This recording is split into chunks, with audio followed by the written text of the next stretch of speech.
Hello, and welcome to week 5 of your health assessment class. This week, it's kind of a fun assignment and discussion for me. It really kind of centers all around stress and how we deal with it. So your discussion board is pretty straightforward. What does, stress do to us? How do you handle stress at home? What things could you do differently to handle stress, whether it's at your job or even in your personal life? So pretty straightforward discussion there. Then we're going to get to your assignment. You're going to write a paper and it's going to be anywhere between 1,250 words to 1,750 words, so a little bit longer if you so choose. Make sure you follow APA format. You need a minimum of 2 references for this assignment.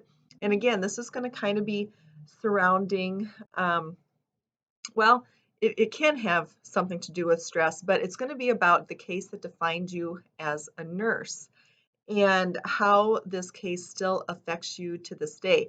I can remember back to when I was a brand new LPN. It was actually one of my very first jobs. I was working at the prison in Sioux Falls. And, usually when they would call up to the health services or up to the infirmary, we would kind of have a heads up of what was going on, what we were needed for. And the guard comes running down the hall and says, "You need to get to the cell hall right now. Something's going on, but I don't know what." And so we go down the elevator and we run through the kitchen, and they've got all the doors open for us. They're just running us through all of the gates. And of course, we end up having to go all the way to the 5th tier, but an inmate had hung himself. And that truly impacted me. I will never forget the sight walking in as they're cutting him down, working on him.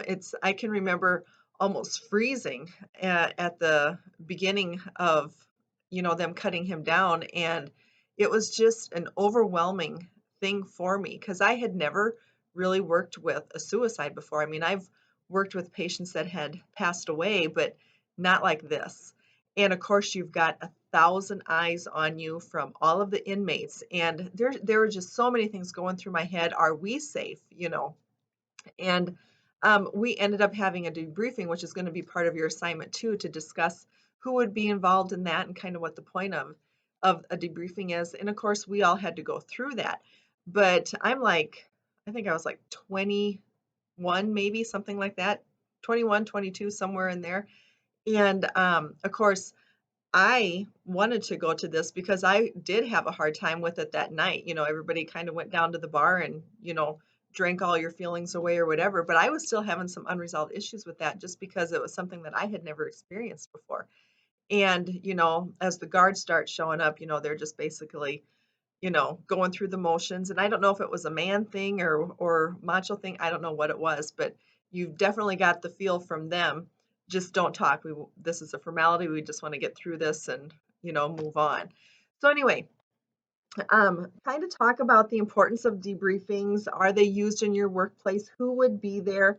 Um, are debriefings possible at your workplace? And I do think we are seeing them used more and more in our society, even for traumatic events that happen in a community.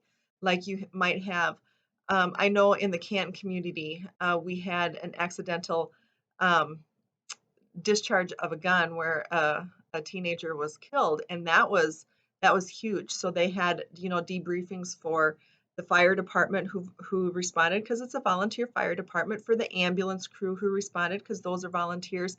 You got to have a way to deal with a lot of that stress so it doesn't bring you down. So if you have any questions about this week, let me know. Thank you and good luck.